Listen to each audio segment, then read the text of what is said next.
This arrogant rich man had the nerve to sit back and sip his coffee in the courtroom.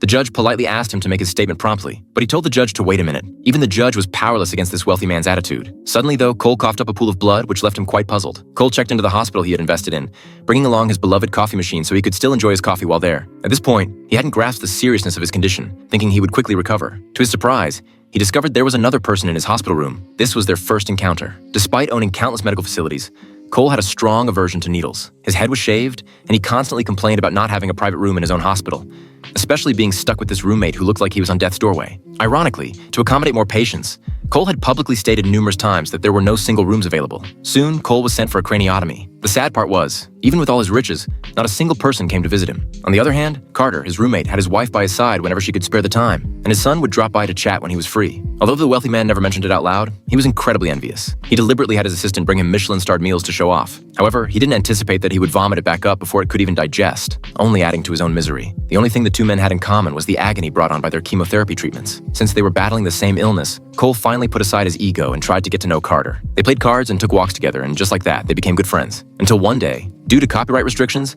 I can only share the story up to this point. If you're interested, feel free to check out the original movie.